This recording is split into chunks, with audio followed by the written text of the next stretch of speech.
The thick yellow fog that choked London in the November of 1895 was of such density that the gas lamps of Baker Street appeared as mere ghostly halos through the gloom. I had spent a dreary afternoon tending to patients afflicted with seasonal ailments and returned to our lodging seeking nothing more than the comfort of a warm fire and perhaps a quiet evening with my friend Sherlock Holmes. Instead, I found him pacing the length of our sitting room with the restless energy of a caged beast, his hawk-like profile etched with that profound irritation which invariably descended upon him when the criminal world failed to provide adequate stimulation for his extraordinary faculties. "Watson," he said, without turning as I entered, shaking the dampness from my coat. "You have been to see old Pemberton again, I observe. His gout troubles him more than usual in this weather, and his housekeeper has been diluting his laudanum again, much to your professional disapproval. You stopped at Morrison's chemist on your return, though not for any prescription of your own, and you encountered someone near Regent's Park who mentioned something that quickened your step considerably." I stood in the doorway, marvelling once again at his uncanny ability to read the story of my day from the smallest details. "Holmes, you are quite correct in every particular, though I confess I cannot fathom how you divine such specifics from my mere appearance." He turned with that thin smile I knew so well. "Elementary, my dear fellow. Your boots bear traces of the distinctive blue clay from Pemberton's garden path, still damp despite the hour, indicating a lengthy visit. The slight medicinal odour clinging to your sleeve suggests prolonged exposure to laudanum vapours, yet your expression carries that particular frustration you reserve for cases where proper treatment is being undermined by domestic interference. As for your quickened pace, the uneven wear on your heel suggests you broke into a half-run for several blocks, something you do only when professionally intriguing news has reached your ears." Before I could respond, the sharp clatter of a hansom cab drew up below our window, followed immediately by urgent footsteps upon the stairs. Mrs. Hudson's voice called up, breathless with excitement. "Mr. Holmes, sir, there's a gentleman to see you. Says it's most desperate urgent. A Mr. Vivian Ashworth." "Show him up immediately," Holmes commanded, his lethargy vanishing like morning mist, and he turned to me with renewed energy. "Ashworth. The name is familiar, Watson. He owns that curious establishment in Belgravia, the Palazzo of Mirrors, where wealthy eccentrics indulge their fascination with optical illusions." The man who entered our sitting room was perhaps 40 years of age, impeccably dressed despite the late hour, though his usually perfect appearance showed signs of recent shock. His hands trembled as he removed his gloves, and his face bore the pallor of one who has witnessed something beyond ordinary comprehension.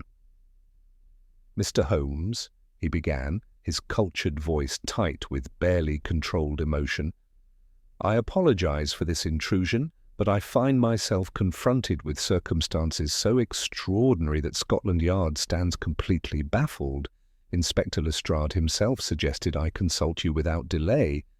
A murder has been committed in my gallery under conditions that appear to defy every law of nature and logic." Holmes gestured toward a chair while I poured brandy for our agitated visitor. "Please, Mr. Ashworth, compose yourself and relate the facts precisely as they occurred. I take it the circumstances involve your mirrors in some significant way." Ashworth accepted the brandy gratefully before continuing. "Indeed, Mr. Holmes, this evening I was hosting a private viewing in my mirror gallery for several distinguished patrons. The room is my masterpiece, an octagonal chamber lined entirely with the finest Venetian mirrors, creating infinite reflections in every direction. At precisely 9 o'clock, Lord Pemberton was found dead in the exact centre of that mirrored chamber. He had been stabbed through the heart with an ornate stiletto." "And the impossible circumstances?" Holmes prompted, leaning forward with keen interest. "The room was locked from within, Mr. Holmes. There is but one entrance, secured by a heavy bolt that could only be fastened from inside. When we broke down the door, we discovered Lord Pemberton alone, surrounded by nothing save his own endless reflections staring back from every surface. Yet someone had clearly been present to deliver that fatal blow, though how they entered or escaped remains an utter mystery. Holmes rubbed his hands together with evident satisfaction. A locked chamber, infinite witnesses, and a murder that appears to have been committed by a phantom. Most stimulating indeed, Watson. We shall accompany Mr. Ashworth to Belgravia at once. Within minutes, we were rattling through the fog-shrouded streets of London, the yellow vapour swirling past our hansom like the phantoms of some fevered dream. Holmes sat opposite our agitated client, his keen eyes fixed upon Ashworth with that penetrating intensity which invariably preceded his most incisive questioning. I settled back into my corner, knowing well that my friend's methodical interrogation would soon illuminate the darkest corners of this puzzling affair. "You mentioned several distinguished patrons were present this evening," Holmes began without preamble. "I shall require their names and a precise account of the evening's events, omitting no detail, however trivial it may appear." Ashworth drew a steadying breath, his fingers still trembling as he arranged his thoughts. There were 5 guests in total, Mr. Holmes. Lord Pemberton himself, naturally, accompanied by his business associate, Mr. Gerald Blackwood. Lady Catherine Thornbury attended, as she has been a devoted patron of my gallery for some months. Professor Edmund Hastings from the Royal Society was present, along with Miss Vivian Cartwright, who is Lord Pemberton's ward and intended fiancée. "A retired judge of the Chancery Court, if I'm not mistaken," I interjected, my medical acquaintance with the deceased lending weight to the gravity of the situation. "A man of methodical habits and considerable influence. This is indeed a serious matter." Holmes nodded curtly. "Quite so, Watson. Now, Mr. Ashworth, the sequence of events from the moment your guests arrived until the discovery of the body." "I leave nothing out." "The party assembled at 8 o'clock in my main reception hall," Ashworth continued, his voice growing steadier as he focused on the factual recounting. "I served champagne and conducted a tour of several new acquisitions, optical devices from the continent that create remarkable illusions. At approximately 8:30, Lord Pemberton expressed a particular fascination with experiencing the mirror gallery in complete solitude. He claimed he wished to contemplate the infinite reflections of mortality, a rather morbid fancy that struck me as uncharacteristic of his usually practical nature." "And you permitted this unusual request?" Holmes inquired, his tone suggesting he had already formed certain conclusions about the wisdom of such an arrangement. "I saw no harm in it, Mr. Holmes. The gallery is perfectly secure." "To merely an octagonal chamber lined with the finest Venetian mirrors." I personally escorted Lord Pemberton inside, observed him secure the heavy brass bolt from within, as he had specifically requested absolute privacy, and returned to my remaining guests in the adjacent salon. The corridor leading to the mirror gallery remained visible to us throughout the evening, making it impossible for anyone to approach the door undetected. Holmes leaned forward slightly. "Yet someone did approach, commit murder, and escape without observation. What prompted you to force entry?"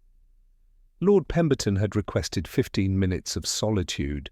When 20 minutes elapsed, Miss Cartwright grew increasingly concerned for his well-being. She insisted we check on him, though I assured her there was no cause for alarm. When he failed to respond to our increasingly urgent knocking, I summoned my footman and we broke down the door together. The bolt gave way with considerable effort, and we discovered Lord Pemberton lying in the precise centre of the octagonal floor. "The weapon?" Holmes pressed. "A jewelled stiletto of Italian craftsmanship, 16th century, which normally resides in my entrance hall display case. Someone had removed it during the evening, though the case was never locked, as I never imagined anyone would pilfer from my collection. Our hansom drew to a halt before an elegant townhouse in Belgrave Square, its windows blazing with gaslight despite the late hour. Inspector Lestrade emerged from the entrance as we descended, his wiry frame tense with frustration. "Mr. Holmes, thank heaven you've come," he called out, relief evident in his voice. "This case has me completely baffled. I've examined that room from every conceivable angle, and I'm blessed if I can make sense of it." We followed Lestrade through Ashworth's remarkable establishment, past galleries filled with optical curiosities that bent light into impossible geometries. The entrance hall displayed the empty velvet cushion where the murder weapon had rested, a silent accusation in its glass case. At length we reached the splintered oak door of the mirror gallery, its frame bearing witness to the violence required to force entry. Stepping across the threshold was like entering another world entirely. The octagonal chamber stretched 20 feet across, every vertical surface clad in flawless silvered glass that created infinite corridors of reflection extending into impossible depths. The effect was profoundly disorienting. As I moved forward, 1,000 Watsons moved with me, stretching endlessly through dimensions that seemed to mock the laws of physics. In the centre of this kaleidoscopic maze lay Lord Pemberton, his evening clothes immaculate, save for the dark stain spreading from the jewelled hilt protruding from beneath his left shoulder blade. Holmes paused at the threshold, his sharp eyes sweeping the crimson carpet with predatory precision, noting the unfortunate contamination left by the police investigation. With characteristic thoroughness, he began his systematic examination, first scrutinizing the door mechanism and confirming the impossibility of external manipulation, then moving to test each mirror panel with methodical taps of his knuckles. The solid or dull responses confirmed thick glass backed by stone masonry, eliminating any possibility of concealed passages. Finally approaching the body, Holmes dropped to his stomach, pressing his cheek against the carpet to peer along the floor level at the base of each mirror. After several minutes of this peculiar examination, he rose and moved directly to a single panel opposite the entrance door. There, at waist height, his magnifying lens revealed a faint smudge, barely visible to the naked eye. "Lestrade," he said quietly, his voice carrying that note of suppressed excitement I knew so well. "Observe this mark carefully. While mirrors may create infinite illusions, they also preserve the memory of what has touched them. This, gentleman, is the impression of fine velvet, pressed with considerable force against the glass. Our murderer, as it would seem, has left us a calling card." Lestrade squinted at the faint smudge with evident skepticism, his practical mind struggling to reconcile this minute detail with the larger impossibility confronting us. "Velvet, you say, Mr. Holmes? I confess I fail to see how a mere fabric impression advances our understanding of this locked room business. Half the fashionable world wears velvet of an evening." Holmes straightened, his hawk-like features sharpening with that peculiar satisfaction he derived from perceiving connections invisible to ordinary minds. "On the contrary, Inspector, it is remarkably instructive when properly examined. Watson, would you be so kind as to press your gloved hand firmly against this mirror panel, approximately at the height of the existing mark?" I complied, placing my palm flat against the cold glass surface and applying steady pressure. When I withdrew my hand, a faint impression remained, though far less distinct than the mark Holmes had discovered. At his direction, I repeated the action with my bare palm, creating a clearer residue from the natural oils of my skin. "You observe, gentlemen," Holmes continued, producing his magnifying lens for closer examination, "that the mark in question was made by velvet covering something substantially more solid than a mere hand. The pressure required to create such a distinct impression suggests considerable force, yet there is no corresponding mark at shoulder height where one would expect a person to brace themselves while leaning against the mirror. This was not the casual touch of someone steadying themselves, but rather a deliberate action with specific purpose. While Holmes conducted this analysis, I turned my attention to the unfortunate Lord Pemberton, applying my medical training to the grim task at hand.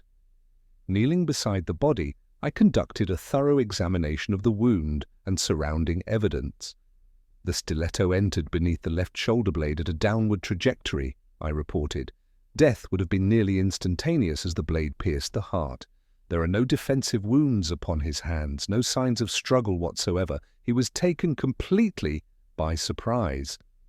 Precisely so, Holmes murmured, circling the body with measured steps. Note the blood pattern, Watson. It radiates outward evenly from a central point, with no smearing that would suggest significant movement after the blow was struck. Lord Pemberton died where he stood, in the exact centre of this octagonal chamber, surrounded by infinite reflections of himself and his empty surroundings.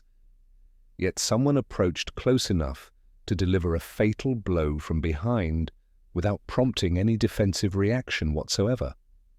Ashworth, who had been standing pale and stricken near the doorway, cleared his throat nervously. Perhaps he was so absorbed in contemplating his reflections that he failed to notice an intruder. The visual effect can be quite hypnotic, particularly when one is alone. An intruder who materialized inside a locked room, Holmes replied, his tone suggesting he found this explanation inadequate. No, Mr. Ashworth, we must seek a more rational explanation. However, I believe we have extracted all the immediate evidence this chamber can provide. The living, or as I have often observed, are frequently more illuminating than the dead. Inspector Lestrade, I trust you have secured the remaining guests for questioning? They're all in the main salon under police supervision, Lestrade confirmed. None have been permitted to leave the premises. I've taken preliminary statements, but they all claim to have been together in the adjacent room throughout the critical period. Excellent, Holmes said, moving toward the splintered doorway. Let us hear what Lord Pemberton's companions have to tell us, each in their own words and preferably not in one another's hearing. The truth often emerges when minds are unguarded by mutual consultation. We left that glittering tomb of reflections, and the infinite images of our departure seeming to mock our inability to grasp the simple truth hidden within such bewildering complexity.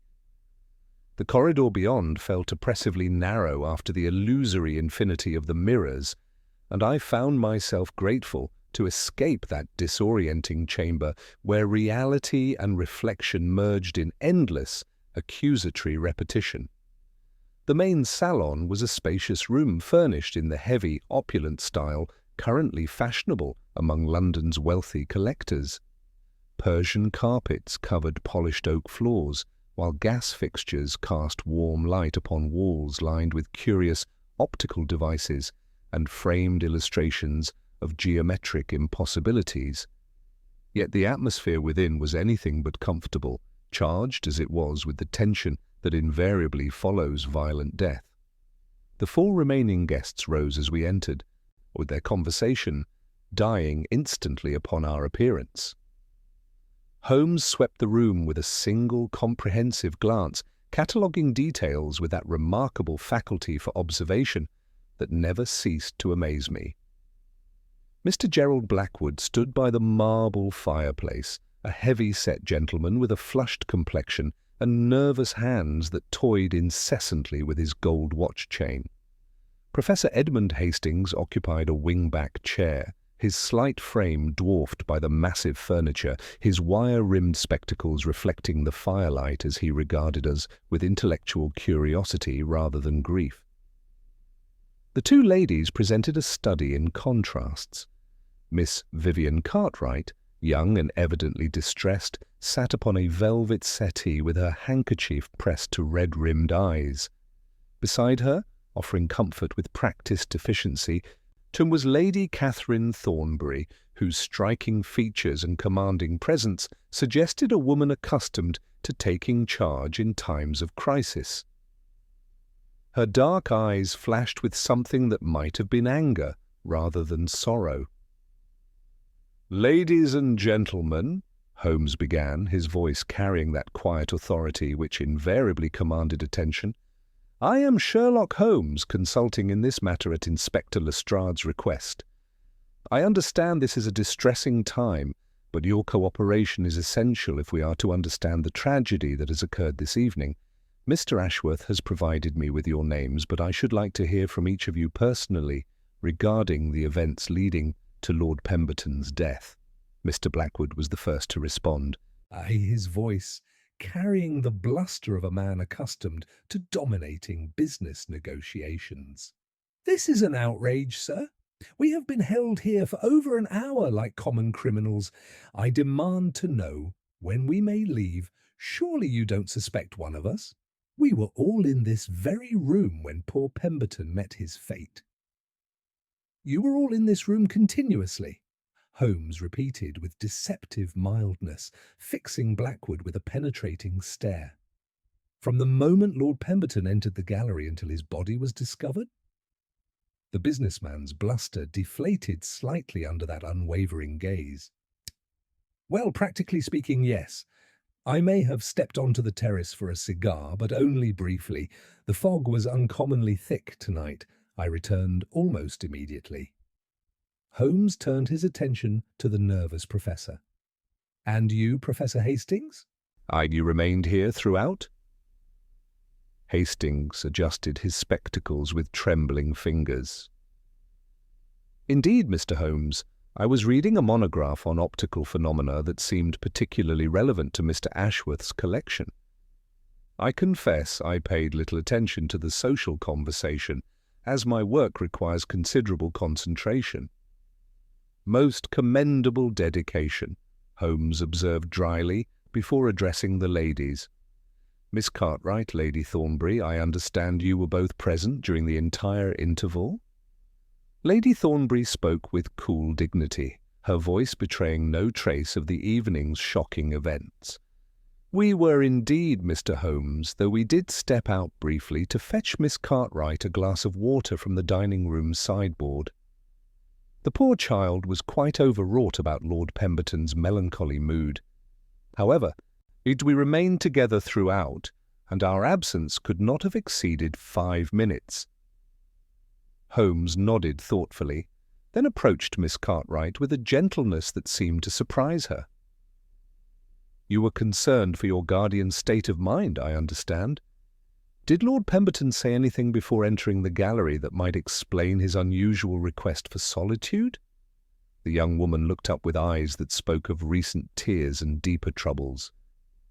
"He seemed troubled, Mr. Holmes, more than I had ever seen him. He spoke of needing to see clearly, said the mirrors would show him the truth about himself. It frightened me, sir.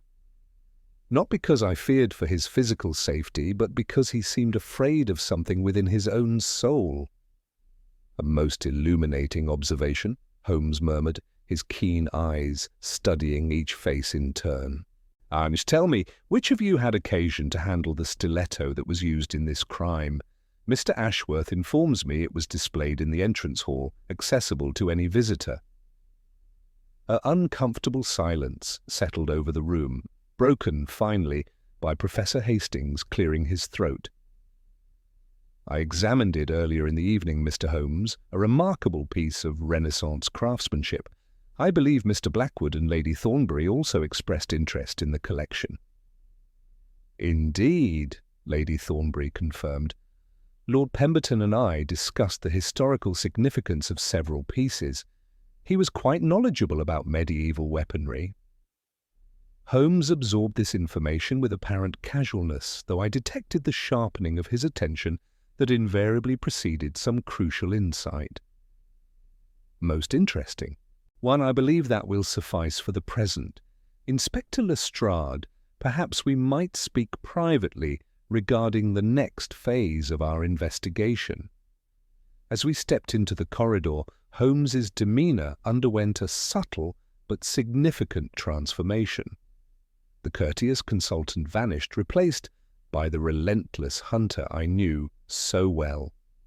"Watson," he said quietly, "we are dealing with a most ingenious adversary. The physical evidence points to impossibility, yet the crime has undeniably occurred. Someone in that room possesses knowledge they have not yet shared, and I intend to discover precisely what that might be." The game, as Holmes would say, was truly afoot. Inspector Lestrade followed us into the dimly lit corridor, his weathered features bearing the familiar expression of frustrated bewilderment that my friend's cases invariably produced. "Well, Mr. Holmes, what do you make of their stories? They all swear they were together in that salon, yet someone managed to slip into a locked room, commit murder, and vanish without a trace. If this isn't the work of some phantom, I'll eat my warrant card." Holmes paused beneath one of the gas fixtures, his sharp profile etched against the flickering light as he considered the inspector's words. "On the contrary, Lestrade, I suspect we are dealing with someone decidedly corporeal, though possessed of considerable ingenuity. The contradictions in their testimonies are most illuminating. Mr. Blackwood initially claimed to have stepped onto the terrace alone, yet Lady Thornbury has now confirmed she joined him. Such selective memory suggests a deliberate attempt to conceal something significant. But what significance could a brief conversation on a terrace possibly have? I interjected, struggling to perceive the connections my friend so readily detected. Perhaps none, Watson, or perhaps everything. When individuals begin altering seemingly innocent details, it often indicates those details are not as innocent as they appear. Holmes turned to Ashworth, who had remained pale and silent throughout our discussion. "I require a more thorough understanding of this establishment's construction. You mentioned the mirrors were installed by Castellani and Sons. Were you present throughout the entire installation process?" Ashworth nodded eagerly, seeming grateful for a technical inquiry that distracted from the evening's horror. "Indeed, Mr. Holmes.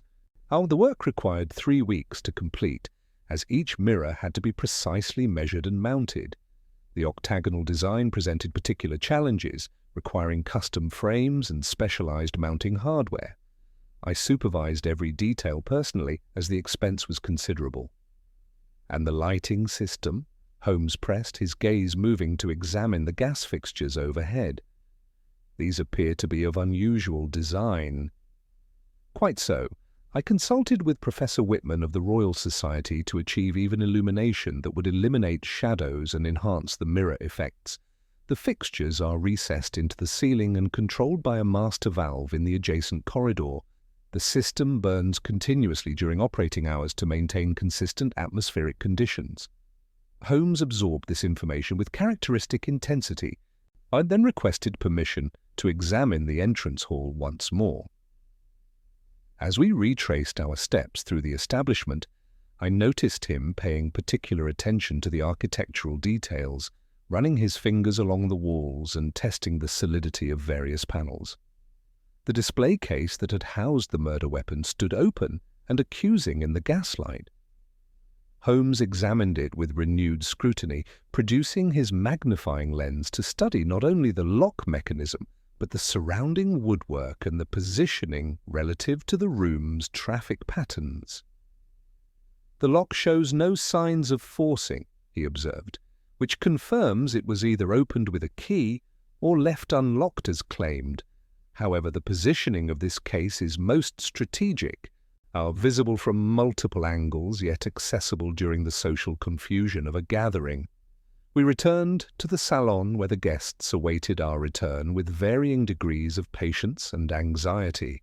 Holmes positioned himself before the fireplace, his commanding presence drawing their immediate attention.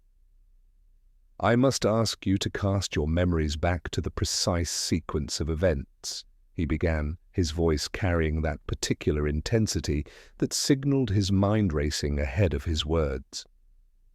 Miss Cartwright, you mentioned your guardian seemed troubled this evening. Can you elaborate on his state of mind? The young woman looked up with red-rimmed eyes, her distress evident as she struggled to compose her thoughts. He had been receiving disturbing correspondence, Mr. Holmes, and letters from solicitors regarding business matters that seemed to weigh heavily upon his mind. He spoke of debts and consequences, of mirrors showing truths that cannot be hidden. I feared he knew something terrible was about to occur. Business matters involving Mr. Blackwood? Holmes inquired with deceptive casualness. Miss Cartwright glanced nervously at the businessman before responding. There had been disagreements about their partnership, yes. But there was something else troubling him, something more personal. He mentioned old wounds and past mistakes coming back to haunt him. Lady Thornbury's cool voice cut through the tension. If you are seeking to understand Lord Pemberton's state of mind, Mr. Holmes, you should know that he and I were once engaged many years ago. The attachment ended badly. Though we maintained cordial relations in society, recently he had begun speaking of making amends for past wrongs. This revelation hung in the air like the fog outside, adding new dimensions to the relationships we had observed. Holmes thanked her for this candor, his keen eyes studying each face in turn as he processed this new information. One final point before we conclude this evening's inquiries, Holmes announced, moving toward the tall windows that lined the salon's far wall. The terrace doors provide access to the exterior of the building. Mr. Ashworth, what lies along the exterior wall adjacent to the mirror gallery? A narrow service alley runs along that side of the building, Ashworth replied, seeming puzzled by the question. It provides access for deliveries and maintenance, though it is rarely used except by tradesmen.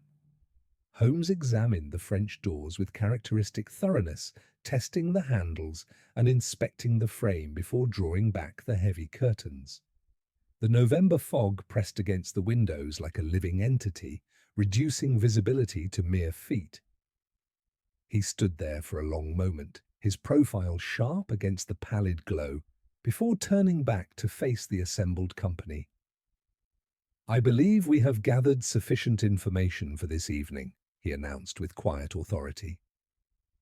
However, I must insist that none of you depart London for the next 48 hours. Inspector Lestrade will take your addresses and ensure you remain available for further questioning.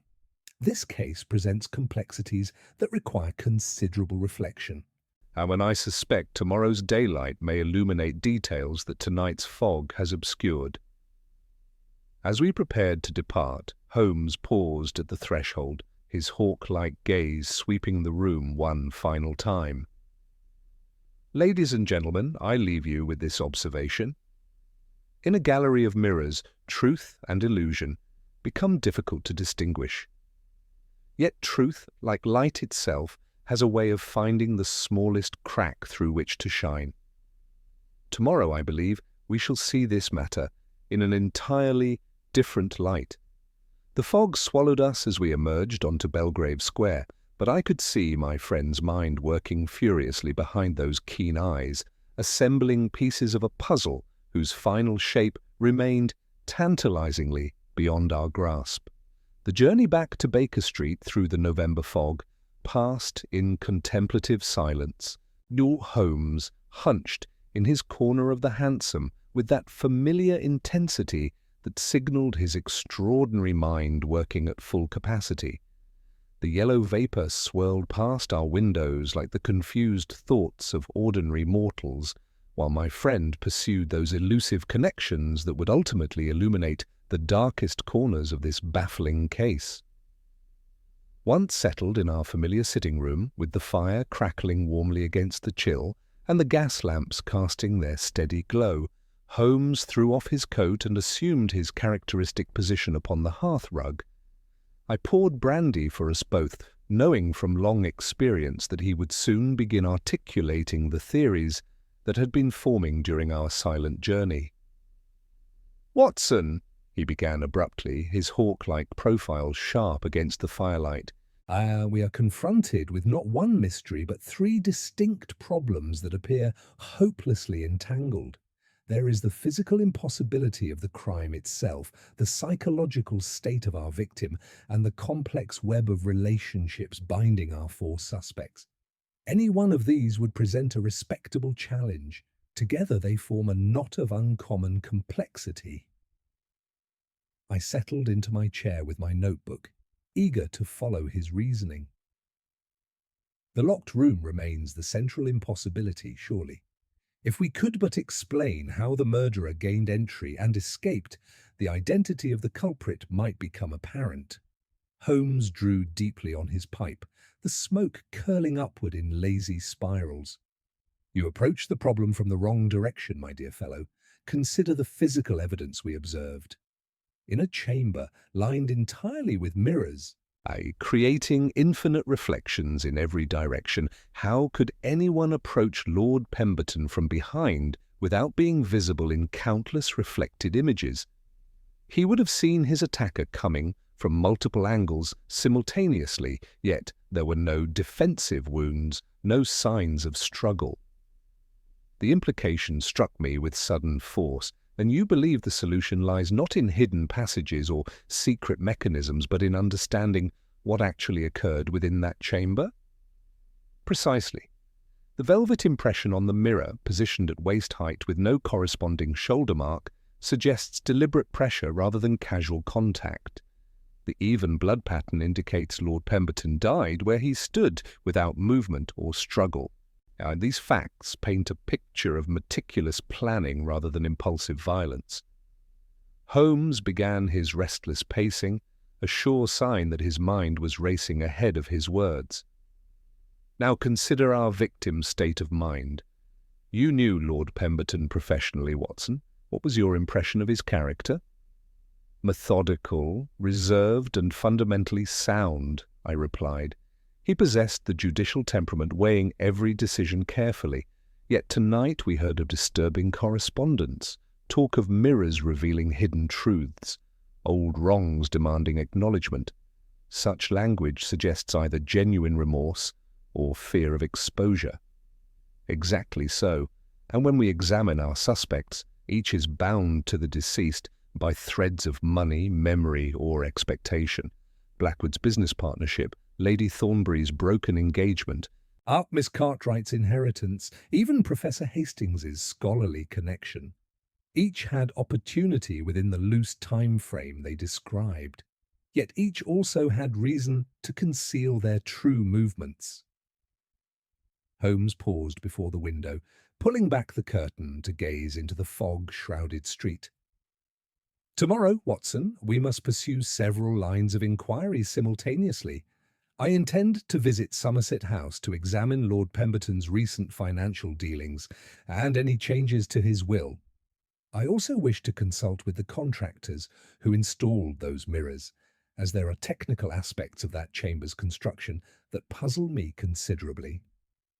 "And the suspects themselves?" I inquired. "Each requires individual attention, away from the constraining presence of the others. Lady Thornbury particularly intrigues me." "And a revelation about their past engagement was carefully timed. Yet I suspect she knows far more about Lord Pemberton's recent troubles than she revealed. There are questions about their relationship that demand answers." The clock upon our mantelpiece chimed 2 in the morning, its sound unnaturally loud in the quiet of our sitting room. Holmes returned to his chair, his expression growing thoughtful as he contemplated the complexities before us. "This case, Watson, hinges upon perception and reality, upon what appears to be true versus what actually occurred. In a gallery designed to create optical illusions, we must be particularly careful not to be deceived by our own assumptions. The mirrors show us infinite reflections. But somewhere within that maze of images lies a single truth waiting to be discovered." I retired shortly thereafter, though sleep came fitfully. My dreams were haunted by endless corridors of mirrors where familiar faces appeared and vanished in bewildering succession, while somewhere in the distance echoed the sound of footsteps that might have belonged to either pursuer or pursued. Dawn found Holmes already absent from our lodgings, having left word with Mrs. Hudson that he had urgent business in the city. I breakfasted alone, my mind churning over the contradictions and impossibilities we had encountered. It was nearly 10 o'clock when he returned, his eyes bright with that particular satisfaction that indicated progress. "Your coat, Watson," he announced without preamble. "We return to Belgravia immediately. My consultations this morning have proved most illuminating. The contractors who installed Ashworth's mirrors revealed certain peculiarities of construction that cast this entire affair in a new light. Moreover, I have made a discovery in the service alley behind the gallery that may explain how our phantom murderer achieved the impossible." As we rattled once more through the London streets, now clear of fog in the pale morning sunlight, I pressed him for details of his discoveries. Holmes, however, maintained his characteristic reticence when a theory was still forming. "Patience, my dear fellow," he said with that maddening smile I knew so well. "I must confirm certain suspicions upon the spot before permitting myself the luxury of explanation. However, I will say this much. The solution to this mystery lies not in supernatural agencies, but in a most ingenious application of mechanical principles. Our murderer is no phantom, but a person of considerable intelligence and technical knowledge. We found Belgrave Square in a state of heightened tension. Inspector Lestrade met us at Ashworth's door, his weathered features bearing an expression of grim satisfaction that immediately put me on guard. "Mr. Holmes, Dr. Watson," he said, rubbing his hands together with evident pleasure. "You arrive at a most opportune moment. Based on new evidence that has come to light this morning, I have made an arrest that I believe will bring this matter to a swift conclusion. The case, I am confident, is all but solved." Holmes's eyes narrowed slightly, though his voice remained perfectly controlled. Indeed, Inspector. And whom have you taken into custody?" "Mr. Gerald Blackwood," Lestrade announced triumphantly. "We discovered he has been embezzling from Lord Pemberton's business accounts for the better part of 2 years. When confronted with exposure and ruin, he clearly saw murder as his only escape. The locked room business is merely an elaborate ruse to confuse the investigation." Holmes exchanged a meaningful glance with me before responding. "Most interesting, Lestrade. However, I believe you may have acted with somewhat excessive haste. The evidence I have uncovered this morning suggests the truth is considerably more complex than simple financial murder. Perhaps we might examine the scene once more before drawing final conclusions." The inspector's confident expression wavered slightly. "What sort of evidence, mister?" asked Holmes. "The sort that explains how a locked room murder was actually accomplished," Holmes replied quietly. "And I fear it points to an entirely different culprit than the one currently occupying your cells."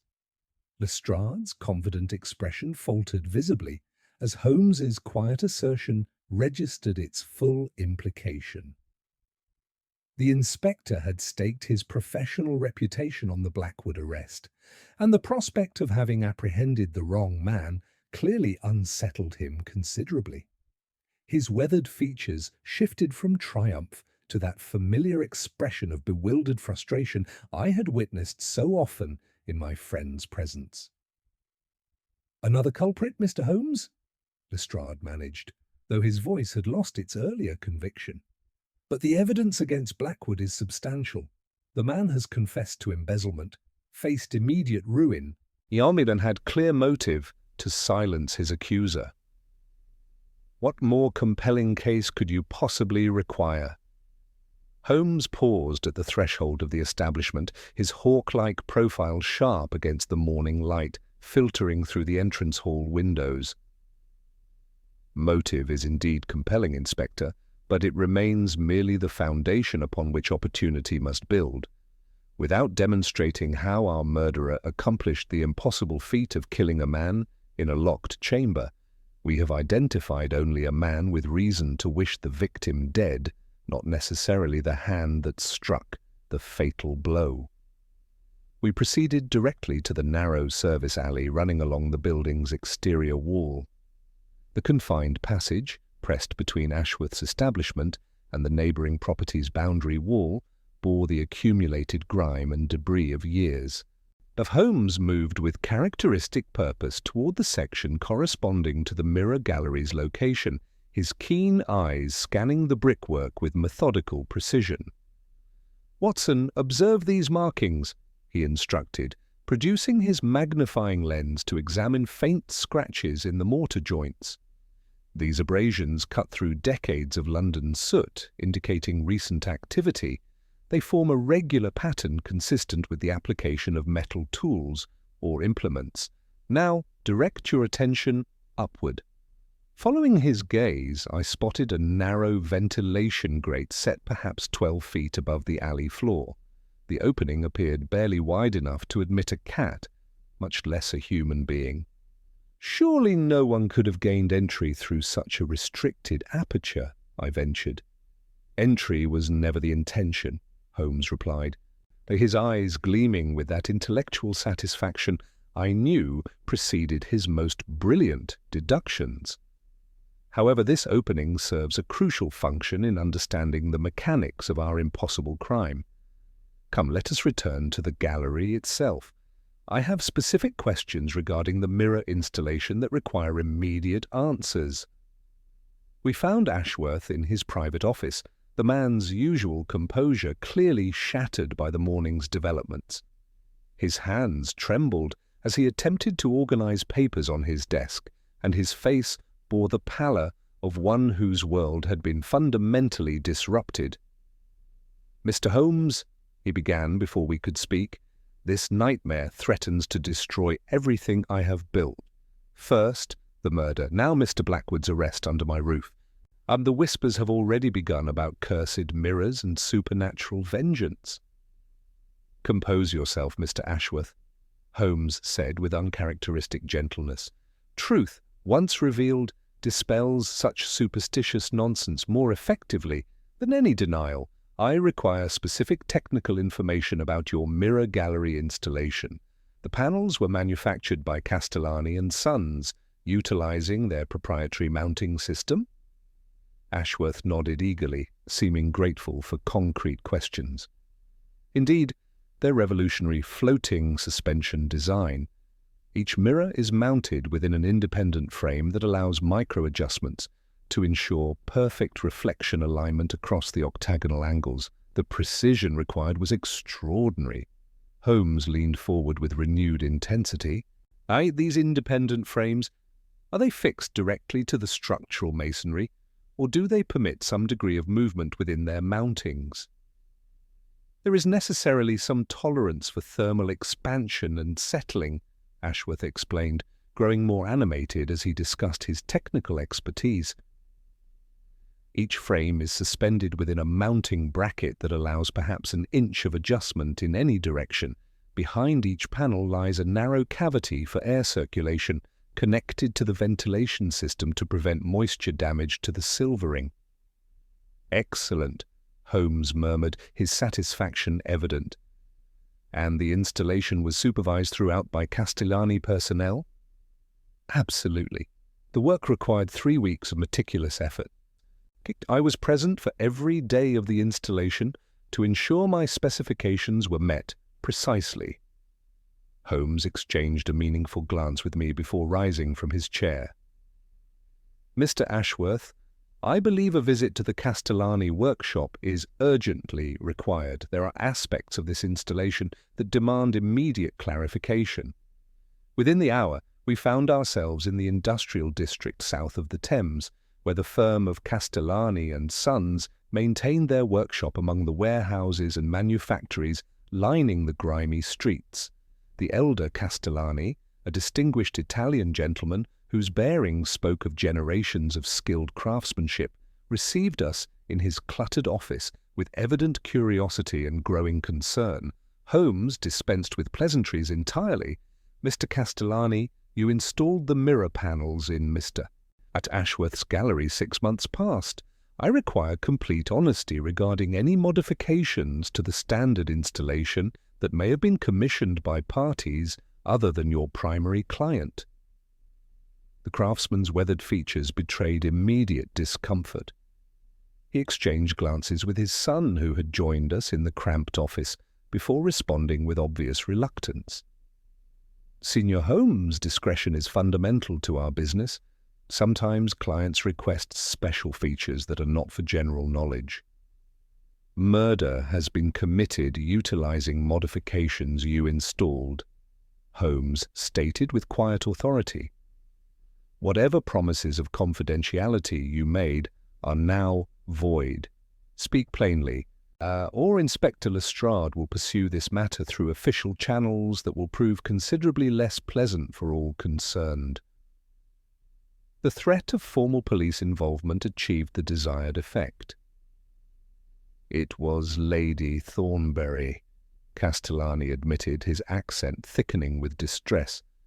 "She approached us 3 weeks before installation, requesting a special modification to one panel.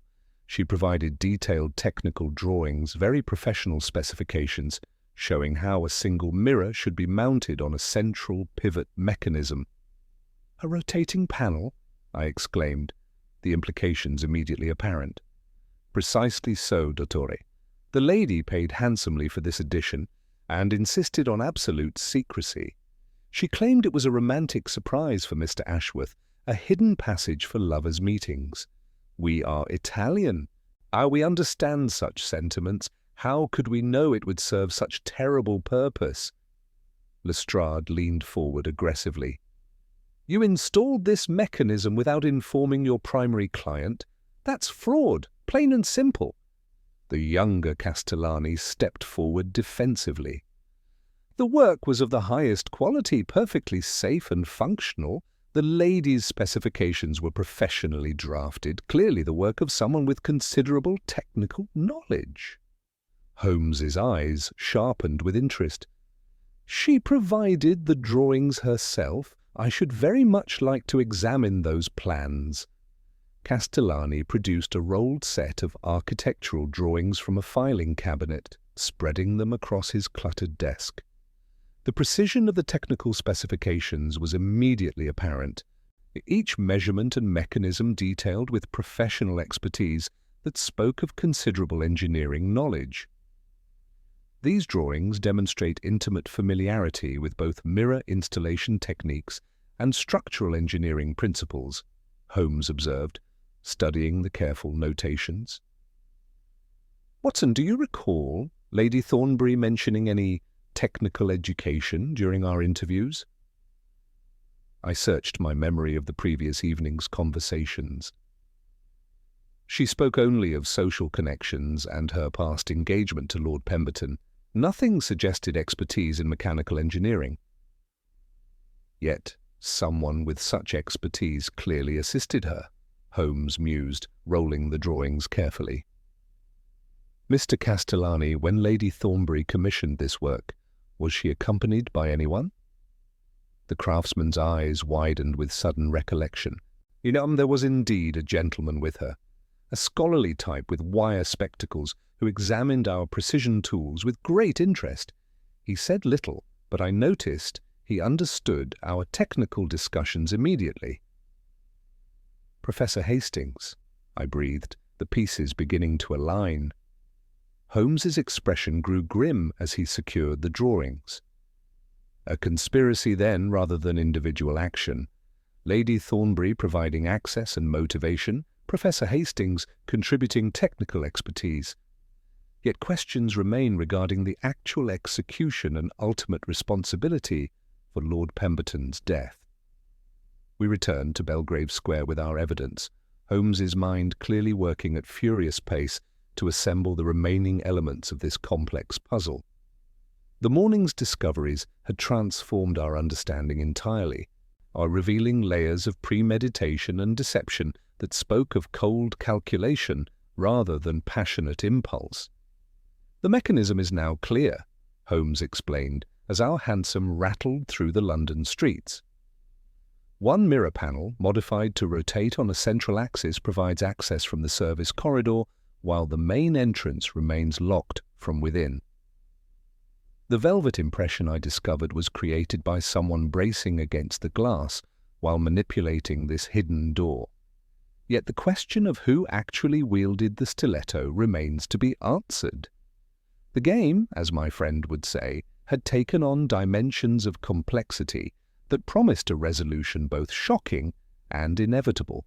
Our return to Ashworth's establishment found the atmosphere charged with electric tension, the morning's discoveries having transformed what appeared to be an impossible crime into a methodical conspiracy.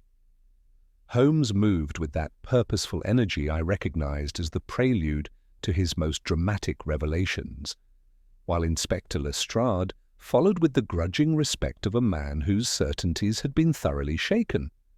The suspects awaited us in the main salon under police supervision, their faces bearing varying degrees of anxiety and barely concealed fear. Lady Thornbury maintained her aristocratic composure, though I detected a subtle tremor in her hands as she arranged her gloves. Professor Hastings stood by the windows, his scholarly demeanour intact, despite the nervous adjustment of his wire-rimmed spectacles.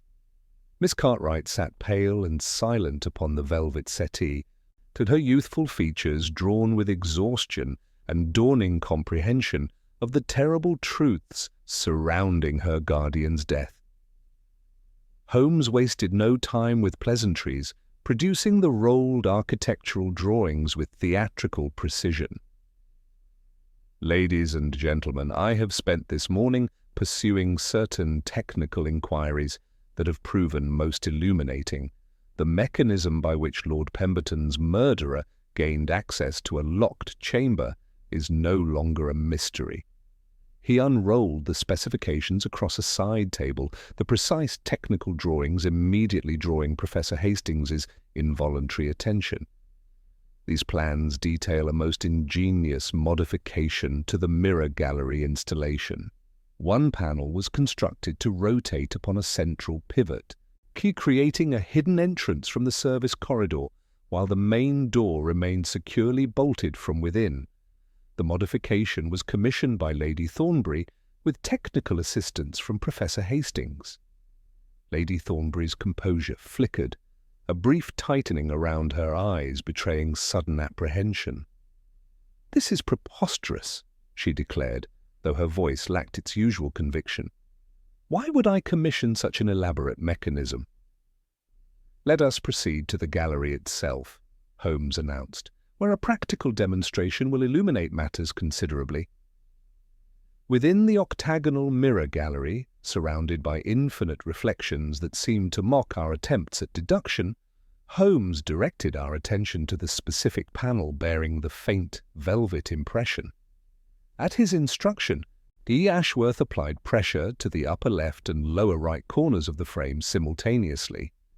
With a soft, mechanical click and the barely audible hiss of pneumatic pistons, the entire mirror panel rotated smoothly on its central axis, revealing the narrow cavity behind and the service corridor beyond. A collective gasp arose from our witnesses. The impossible locked room stood open to the world, its secret finally exposed. Lady Thornbury's face drained of colour, while Professor Hastings observed the demonstration with detached scientific interest, as if witnessing the successful conclusion of an experiment rather than the unravelling of a murder conspiracy. "Ingenious craftsmanship," Holmes murmured, examining the perfectly balanced mechanism. "Silent in operation, invisible when closed, and requiring only precise knowledge of the activation points. A masterpiece of engineering, Professor Hastings, though designed for grim purpose." The professor adjusted his spectacles with studied calm. "I provided theoretical consultation on optical mechanics, nothing more. I cannot be held responsible for how others choose to apply scientific principles." Holmes produced his magnifying lens, pointing to marginal notations on the technical drawings. These calculations regarding weight distribution and pivot mechanics bear your distinct handwriting, Professor. This was far more than theoretical consultation. You designed this mechanism specifically to allow undetectable entry into this chamber. Miss Cartwright rose suddenly from her position near the doorway, her voice trembling with suppressed emotion. Everyone knew about the secret entrance. My guardian told me about his private refuge weeks ago. He was so proud of his cleverness, thinking he could hide his affair from me. In a house of mirrors, Mr. Holmes, secrets are impossible to keep. Holmes regarded the young woman with renewed interest. You knew of the hidden mechanism, Miss Cartwright? Yet you remained silent during our initial questioning. Why should I expose my guardian's foolishness? She replied bitterly. To admit he was planning to disinherit me for his old flame? I knew he was meeting Lady Thornbury here. I knew about the secret panel, but I didn't kill him. Knowledge is indeed dangerous, Holmes observed, his keen gaze moving between the suspects. In this case, knowledge of the mechanism provided opportunity for anyone clever enough to exploit it. But let us consider the sequence of events more carefully. He moved to the centre of the chamber, standing where Lord Pemberton had died. The murder required not only access through the hidden panel, but also the ability to approach the victim undetected despite the infinite reflections surrounding him. This puzzle troubled me until I understood the lighting arrangements. Holmes gestured toward the gas fixtures overhead. Mr. Ashworth mentioned these are controlled by a master valve in the corridor. If the lights were extinguished at the critical moment, the gallery would have been plunged into absolute darkness. The mirrors would reflect nothing but blackness, rendering Lord Pemberton effectively blind while his killer struck with deadly precision. Lady Thornbury stepped forward, her aristocratic mask finally cracking under the weight of exposure. It was never intended for murder. The passage was meant for private meetings. Lord Pemberton and I had rekindled our acquaintance after 20 years. We needed somewhere away from prying eyes. A touching romance, Holmes replied dryly, save for one crucial detail. Your past with Lord Pemberton was not one of star-crossed lovers, but of victim and perpetrator. 20 years ago, he destroyed your family through judicial corruption, seizing properties rightfully yours through legal manipulation. He broke your engagement when your father's ruin was complete, choosing instead to marry for wealth and social advancement. The truth hung in the air like the fog outside, adding sinister dimensions to relationships we had observed. But Lady Thornbury's composure shattered completely as decades of suppressed rage and carefully planned vengeance finally surfaced. Everything he built was constructed upon the wreckage of lives he destroyed without remorse, she whispered, tears finally spilling over. I spent 20 years rebuilding what he took from us, studying law and engineering, waiting for justice. When I learned of his financial difficulties and Blackwood's embezzlement, I saw my opportunity. Professor Hastings removed his spectacles with trembling hands. My sister took her own life when our family lost everything to Pemberton's corruption. Catherine recruited me not merely for technical expertise, but because I shared her grievance. We planned only to confront him, force him to confess publicly. But when the moment came, when you stood in that darkened chamber with the stiletto in your hand and your enemy before you, the temptation proved irresistible, Holmes concluded. The mechanism designed for confrontation became an instrument of murder. Holmes began his characteristic pacing, assembling the final elements of this complex puzzle. The sequence becomes clear. Professor Hastings entered first through the hidden panel, having retrieved the stiletto from the entrance hall during the social confusion. He extinguished the gaslights, plunging the chamber into darkness, and struck the fatal blow while Lord Pemberton stood helpless and blind among his useless reflections. Lady Thornbury arrived later, intending to confront her former fiancé as planned. Instead, she found him dead and panicked, on fleeing back to the terrace to establish her alibi with Mr. Blackwood. Both conspirators then maintained their deception, allowing an innocent man to be arrested while they believed themselves safe. Inspector Lestrade moved forward with grim determination, producing his handcuffs. "Professor Edmund Hastings, Lady Catherine Thornbury, I am arresting you both for the murder of Lord Pemberton and conspiracy to pervert the course of justice." As the conspirators were led away, Miss Cartwright collapsed upon the settee, weeping for the guardian she had loved and the terrible truths now revealed about his character. Holmes stood silently by the window, his expression suggesting not triumph, but profound sadness at the waste of lives consumed by vengeance. Later that evening, as we sat before our familiar fire in Baker Street, I reflected on the case's moral complexities. Justice and revenge, I ventured, seemed difficult to distinguish when the victim himself was guilty of unpunished crimes. Holmes drew thoughtfully on his pipe, the smoke curling upward in contemplative spirals. "Indeed, Watson, the law will take its course with Professor Hastings and Lady Thornbury, yet one cannot help but wonder whether true justice has been served or merely another chapter added to an endless cycle of retribution. Lord Pemberton's judicial corruption destroyed innocent lives, yet that does not justify the elaborate vengeance that claimed his own." He paused, gazing into the fire's dancing flames. In the end, the mirrors showed not infinite reflections of truth, but infinite variations of human frailty. Each person in that chamber saw only what they wished to see. Until violence shattered all illusions and revealed the darkness that dwells within us all.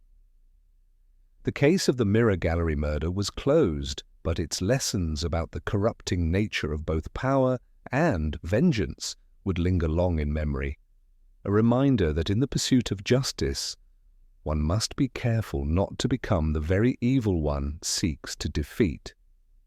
The silence that followed Holmes's philosophical observation stretched between us like the fog outside our windows, heavy with unspoken complexities. Yet as I watched my friend's keen profile in the firelight, I detected that subtle tension which invariably preceded his most startling revelations. His pipe remained unlit in his hand, and his eyes bore that distant quality that suggested his extraordinary mind was pursuing connections invisible to ordinary perception. "Watson," he said suddenly, breaking the contemplative quiet, "I have been guilty of a most fundamental error in reasoning. The satisfaction of witnessing dramatic confessions has blinded me to the physical realities that should govern our understanding of this crime. We have accepted explanations that contradict the very evidence we observed with our own eyes." I set aside my brandy glass, startled by this unexpected reversal. But Holmes, both Professor Hastings and Lady Thornbury confessed their roles explicitly. The hidden mechanism functioned precisely as they described, and their motives were established beyond reasonable doubt. Surely you cannot suggest they are innocent of conspiracy? "Of conspiracy, certainly not," Holmes replied, rising to pace before the dying fire. "They constructed the mechanism, they planned the confrontation, and they undoubtedly wished Lord Pemberton harm. Yet consider the physical evidence more carefully, my dear fellow. That velvet impression on the mirror panel troubles me profoundly." He moved to the mantelpiece where several items from the crime scene lay arranged with characteristic precision. "Cast your mind back to the mark's location. Where exactly did we find it?" "At waist height, approximately 3 feet from the floor," I replied, uncertain where this line of inquiry led. "Precisely so. Yet how did Ashworth demonstrate the mechanism's operation?" "By applying simultaneous pressure to the upper left and lower right corners of the frame. The activation requires a wide span of the arms pressing at the extreme edges of the glass surface. A mark in the center, at waist height, Inez is physically inconsistent with opening that panel. The implication struck me with sudden force. Then the velvet impression was not made by someone entering through the hidden door. It was made by someone waiting inside the chamber, Holmes said grimly, his eyes reflecting the firelight with unusual intensity. Someone who pressed against the mirror while listening, perhaps for a signal, or while steadying themselves against the disorienting effects of those infinite reflections. But there is a more damning inconsistency still. He began his characteristic pacing, his mind clearly racing ahead of his words. Professor Hastings claimed he extinguished the gas lights to blind Lord Pemberton before striking the fatal blow. Yet if the chamber was plunged into absolute darkness, what how did the killer navigate 20 feet of empty space to deliver a single, surgically precise thrust to the heart? The blood pattern showed Pemberton never moved from his position, no stumbling, no defensive wounds, no indication of a struggle in darkness. I felt a chill of understanding. You suggest the room was never darkened at all? I suggest the killer was already present when Lord Pemberton entered the chamber, Holmes replied, his voice carrying that note of grim certainty I knew so well. The lights remained burning throughout. Hastings fabricated the detail about extinguishing them to explain how he could have surprised his victim. But why would a man lie to incriminate himself more thoroughly? Why claim responsibility for the actual killing stroke when the physical evidence makes his account impossible? The answer came to me with terrible clarity. To protect someone else. Someone he cares for more than his own life. Holmes nodded gravely. Consider the relationships we have observed, Watson. Professor Hastings spoke with profound emotion about his sister's suicide, a tragedy he blamed upon Lord Pemberton's judicial corruption. Lady Thornbury described the destruction of her family through similar means. Yet at the centre of this web of vengeance sits Miss Vivian Cartwright, ward to the very man who destroyed her parents, heir to nothing but sorrow and dependence. He paused at the window, drawing back the curtain to gaze into the fog-shrouded street. The young woman who knew of the hidden mechanism, who admitted her guardian planned to disinherit her, who spoke of mirrors showing uncomfortable truths. She was present in that chamber before Lord Pemberton entered, concealed and waiting. When he locked himself in for his supposed private contemplation, he sealed himself in with his own executioner. But the confession, I protested, though my conviction was rapidly weakening. Both conspirators admitted their guilt with such detail, such apparent remorse. They discovered the deed already accomplished, Holmes explained, turning back to face me. Hastings activated the hidden panel expecting to confront Lord Pemberton with his crimes, perhaps to force a public confession or acknowledgement of wrongdoing. Instead, he found the man dead and Miss Cartwright standing over the body, the stiletto in her trembling hand. What would a devoted uncle do in such circumstances? The tragic nobility of the professor's sacrifice became clear. He would claim responsibility to save her from the gallows, as would Lady Thornbury, bound by her own sense of guilt for involving the girl in their conspiracy. They improvised a confession to protect someone they believed had suffered enough at Lord Pemberton's hands. Yet their noble lie contains fatal inconsistencies that betray the truth they sought to conceal. Holmes moved toward his coat with sudden urgency. We must return to Scotland Yard immediately, Watson. If Miss Cartwright believes her actions have condemned 2 innocent people to hang for her crime, her already fragile state of mind may drive her to desperate measures. And the guilt of causing their deaths might prove more than her conscience can bear.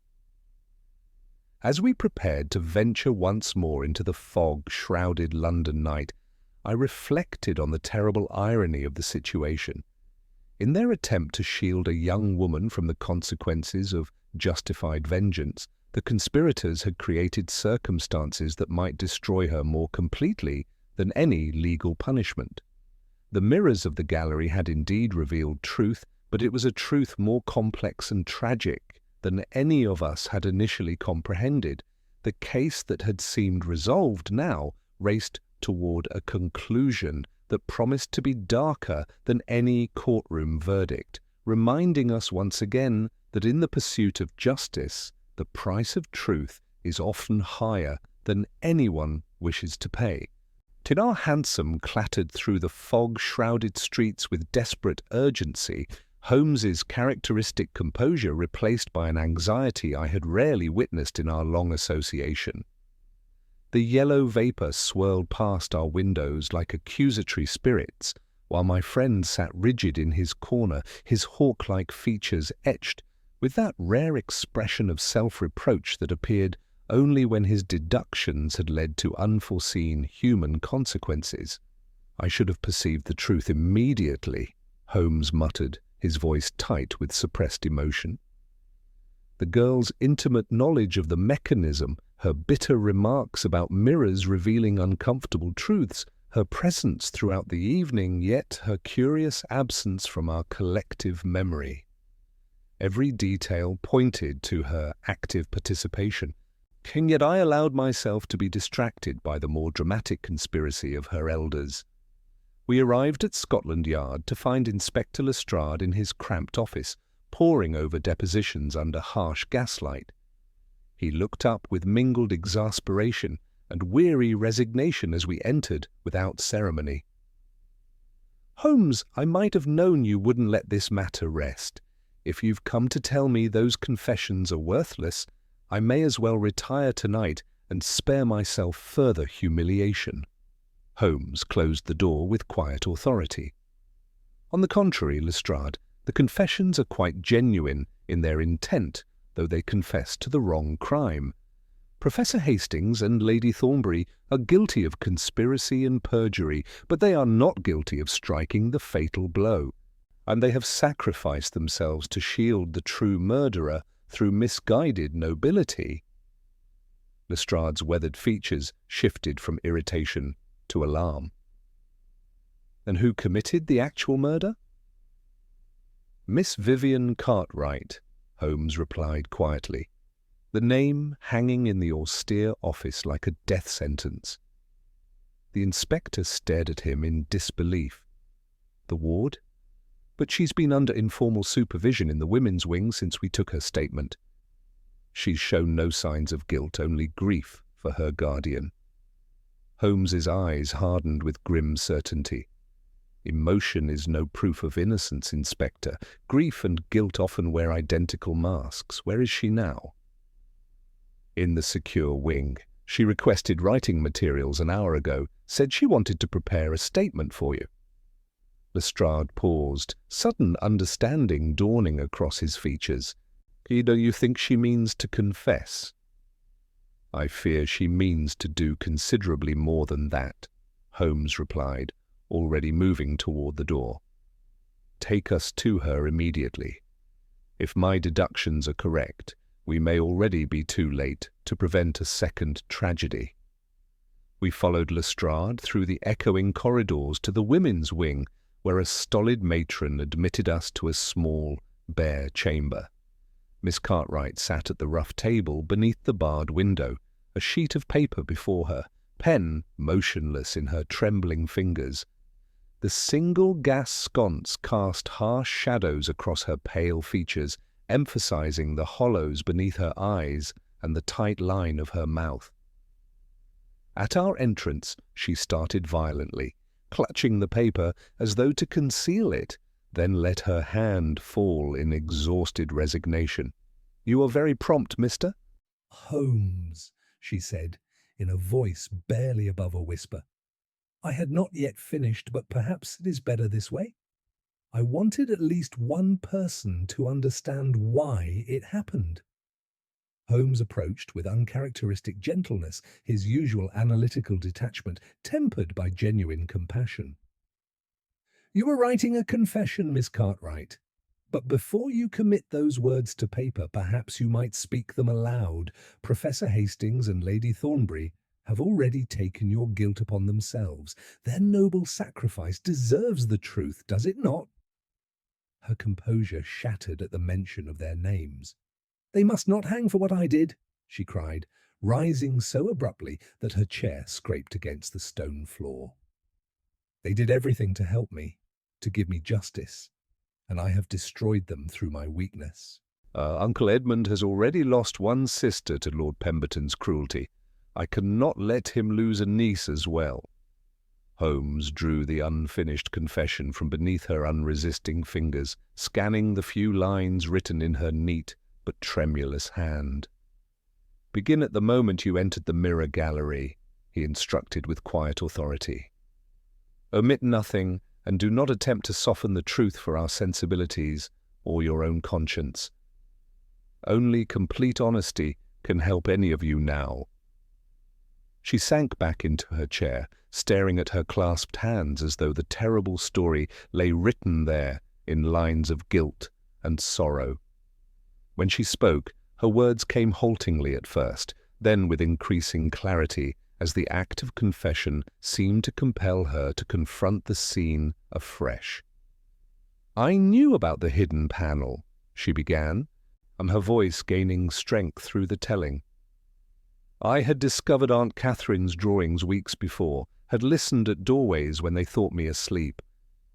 I understood their plan to force my guardian to confess his crimes against our families. At first, I was glad someone would finally hold him accountable.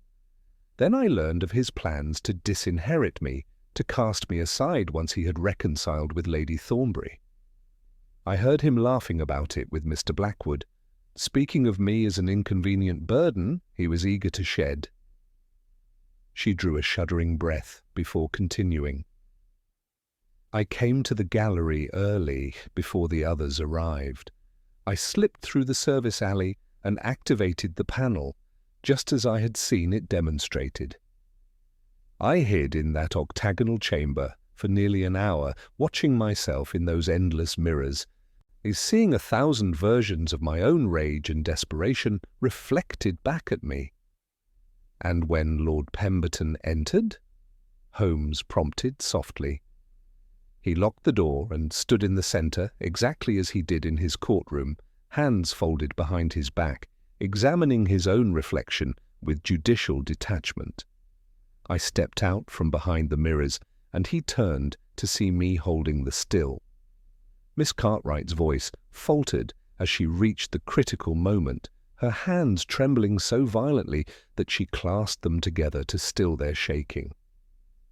The single gas sconce cast harsh shadows across her pale features, emphasizing the hollows beneath her eyes and the tight line of her mouth as she prepared to reveal the terrible truth that had cost so many lives.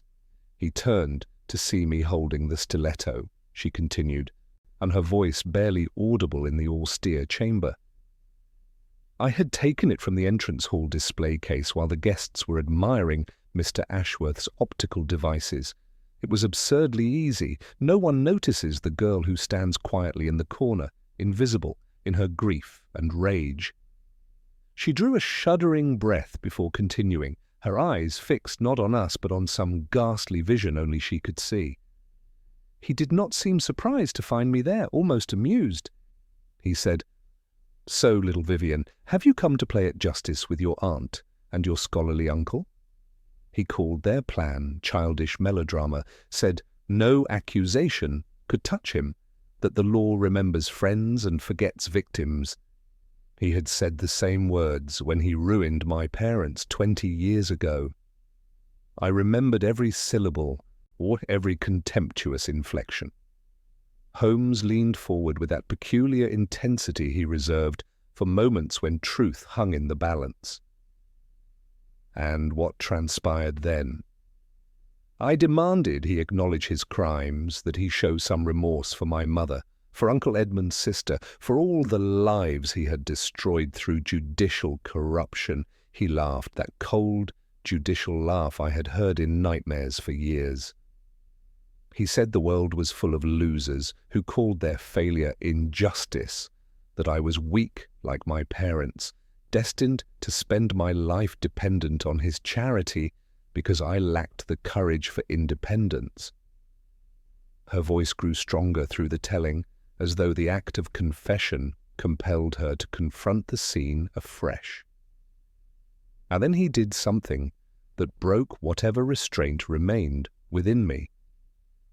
He turned his back on me, dismissing me as though I were a servant who had overstepped her station. "Run along, Vivian," he said, walking toward the centre of the chamber. "We shall speak of this no more. Your theatrics are tiresome."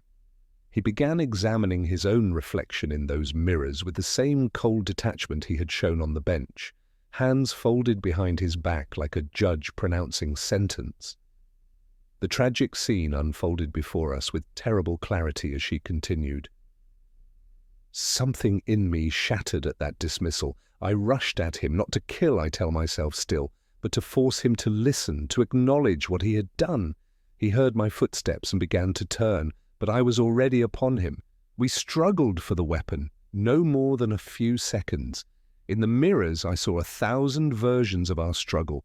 Infinite reflections of violence and desperation. The knife twisted between us, and my weight drove the blade into his back as he tried to pull away. Holmes's eyes sharpened with professional interest. The blood pattern indicated he never moved from his central position. He made a sound, very soft, almost of surprise, and collapsed exactly where you found him, she whispered. I remember thinking how neat it looked, how orderly, the dark stains spreading across his evening clothes. Then the horror came. I tried to pull the stiletto free, but my hands would not obey me. I pressed against the nearest mirror to keep from falling. That must be the velvet impression you discovered. I could not bear the room any longer, all those Vivians staring back with blood on their hands. So I fled through the hidden panel back to the service alley. Inspector Lestrade shifted uncomfortably, the weight of official responsibility settling on his narrow shoulders. And when Professor Hastings arrived? I was hiding in the corridor, too terrified to move, when Uncle Edmund came through the same entrance minutes later. He expected to find Lord Pemberton alive, ready for their planned confrontation. Instead, he found the body and me, shaking in the darkness outside, my dress stained with blood. Tears began streaming down her cheeks. He didn't ask questions. He just took my hands and told me to be silent, that he would handle everything. When Lady Thornbury arrived moments later, they constructed their false confession together, determined to shield me from the gallows. Holmes rose and moved to the barred window, his hawk-like profile sharp against the gaslight. When he spoke, his voice carried that weight of philosophical reflection I had come to recognize in our most complex cases. Professor Hastings fabricated the detail about extinguishing the lights to explain how he could have surprised his victim, never realizing that very impossibility would eventually betray his noble lie. The physical evidence, the precise wound, the absence of defensive injuries, the central position of the body, that telltale velvet impression, all pointed to someone already present in the chamber, someone who pressed against the mirror in shock after delivering the fatal blow. Miss Cartwright looked up with red-rimmed eyes, her young face aged beyond its years by the terrible weight of guilt and decision. I meant to confess before the trial, Mr. Holmes, but I lacked courage. Watching Uncle Edmund and Aunt Catherine prepare to die for my crime has been a torment worse than any courtroom could devise. I can bear it no longer. Holmes turned from the window, his expression mingling profound sadness with reluctant admiration. Miss Cartwright, before Inspector Lestrade proceeds with formal charges, you must understand the full consequences of your confession.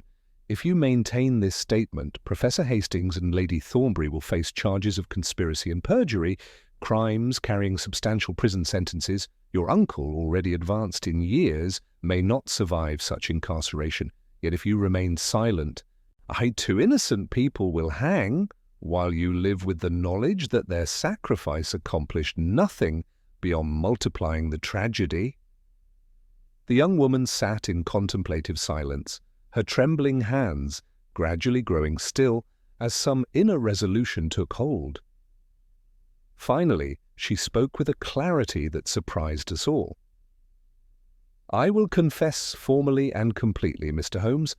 I will ask Uncle Edmund and Aunt Catherine to recant their false statements and tell the truth about their conspiracy. Whatever the courts decide regarding my fate, I will face it honestly rather than hiding behind the sacrifice of those who loved me enough to destroy themselves for my sake." Lestrade cleared his throat, his weathered features bearing that mixture of professional duty and human sympathy that marked him as fundamentally decent despite his limitations. "Miss Cartwright, I have no choice but to place you under arrest for the willful murder of Lord Pemberton. However, given the complexities of this case, the victim's history of judicial corruption, your youth, the provocation involved, and the circumstances of the struggle, I will recommend the Crown Prosecutor consider charges of manslaughter rather than murder." As the matron stepped forward to escort Miss Cartwright back to her cell, Holmes drew me aside, his voice low enough that only I could hear. "Watson, this case has demonstrated once again that the pursuit of justice is rarely as simple as apprehending criminals and securing convictions. Lord Pemberton's corruption created the circumstances that led to his own death, yet the law recognizes no such poetic symmetry. Miss Cartwright committed homicide, and yet she was herself a victim of systematic cruelty. The conspirators lied to protect her, yet their lies were motivated by love rather than malice. We emerged from Scotland Yard to find the fog had lifted, replaced by a cold, clear starlight that illuminated the city with unforgiving clarity. The mystery of the mirror gallery was solved, its impossible locked room explained by mechanical ingenuity and human desperation. Yet the resolution brought little satisfaction. "A remarkable case, Holmes," I ventured, as we walked toward the Thames embankment. "The ingenious mechanism, the psychological complexity, the multiple false confessions. It will make a singular addition to my chronicles." Holmes paused by the river wall, gazing down at the dark waters swirling past in their eternal journey to the sea. "Chronicle it if you must, Watson, but remember that we sought a phantom and found only a frightened girl. We looked for a conspiracy and discovered only love, twisted by desperation and a thirst for justice that became as destructive as the original crime." He turned from the river, his face once again assuming that inscrutable mask of the consulting detective. In that hall of mirrors, everyone saw only what they wished to see. Infinite reflections of their own desires and grievances, until the glass shattered and left them with nothing but jagged fragments of truth. The mirrors showed us everything, yet we understood nothing until it was too late. As we walked through the sleeping streets of London, the great clock of Westminster chimed the hour, its solemn notes echoing across the city like a final judgment. The case was closed.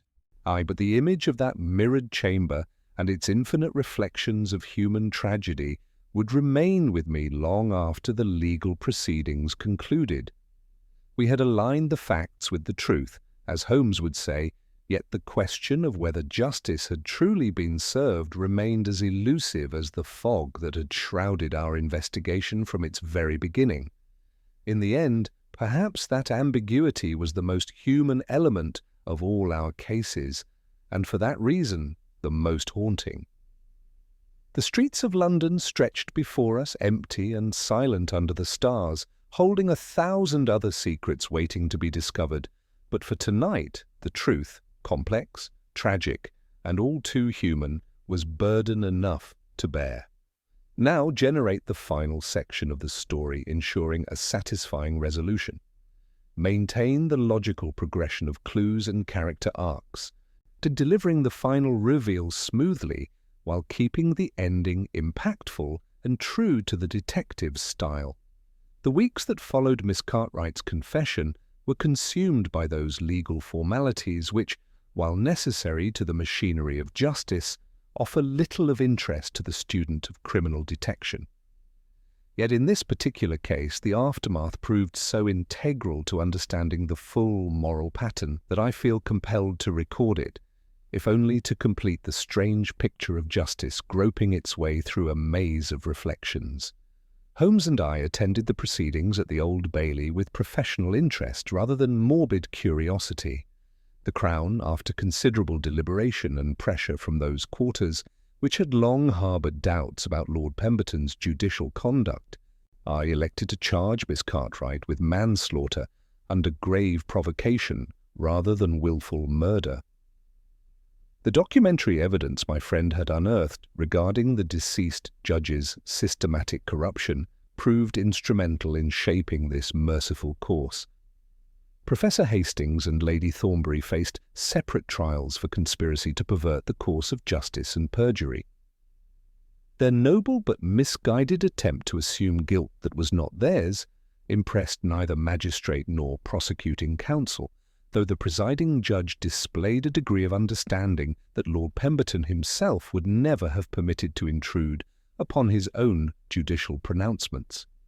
Holmes appeared as expert witness regarding the physical evidence, his testimony creating considerable stir in the packed courtroom.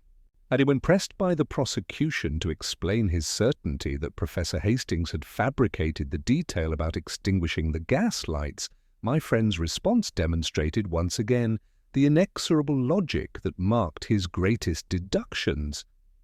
The precision of the fatal wound, my lord, required accurate spatial orientation, Holmes explained to the hushed courtroom. A single thrust through the heart cannot be accomplished by chance or in darkness.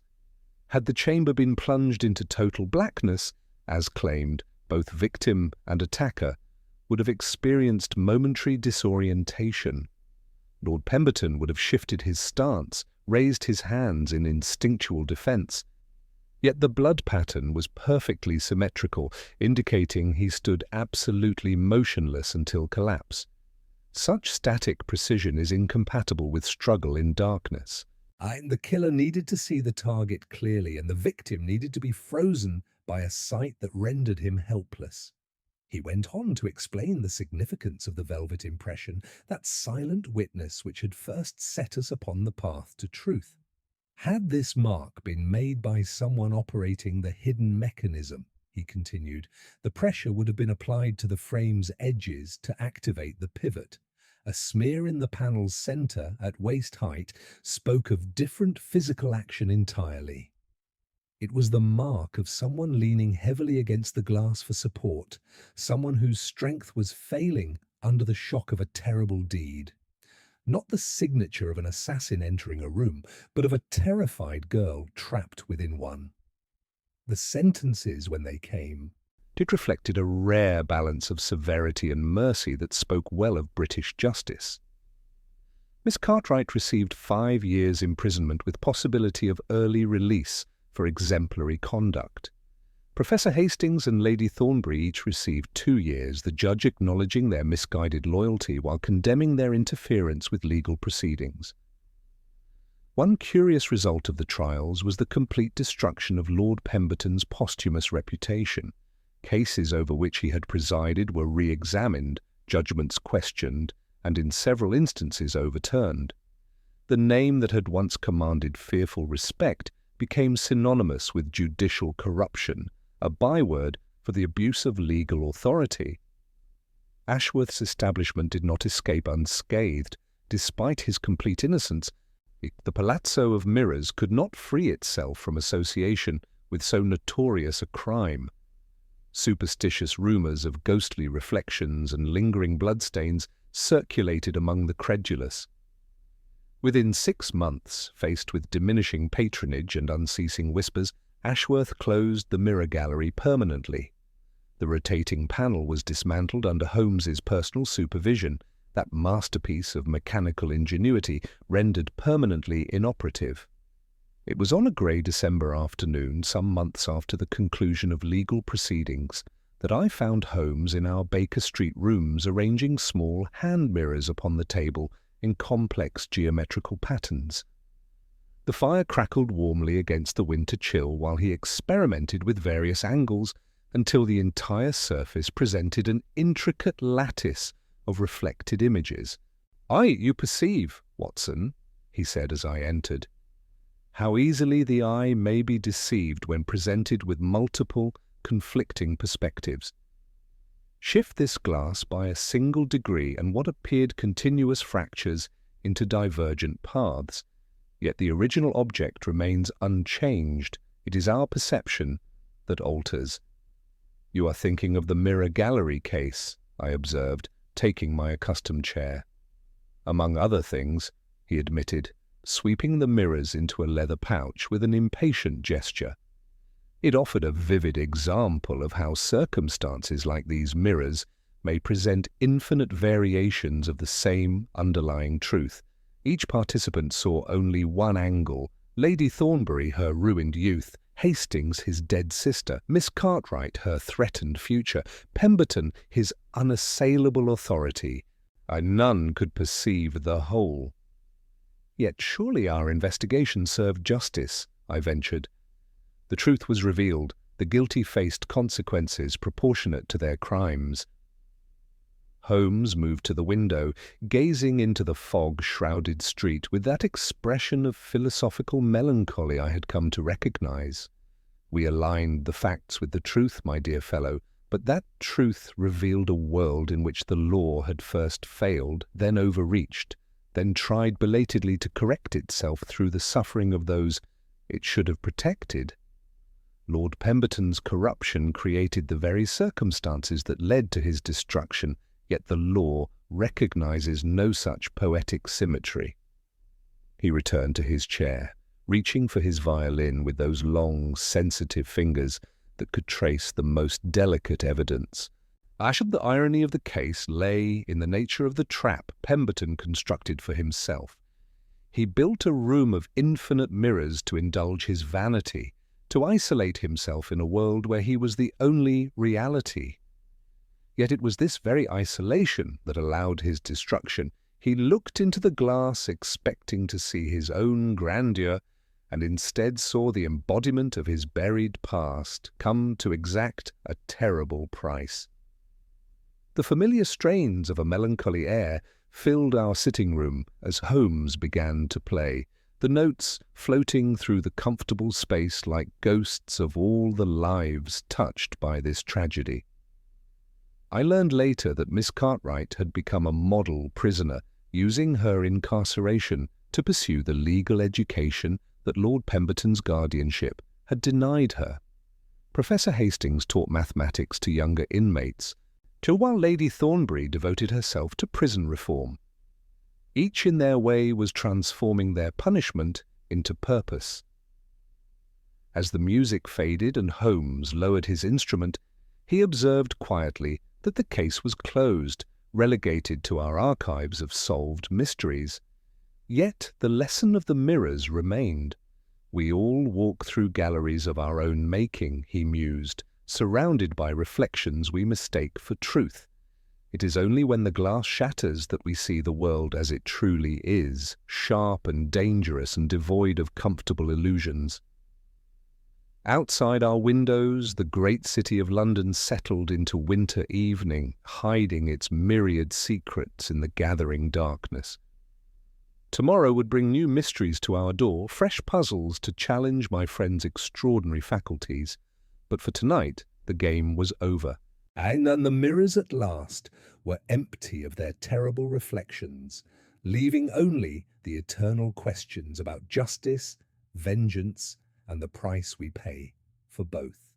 The case of the murder in the room, full of mirrors, thus took its place among our chronicles, a reminder that truth, however unwelcome, remains preferable to comfortable falsehood, and that even in a world of infinite reflections, there exists always a single, immutable reality waiting to be discovered by those with courage enough to seek it.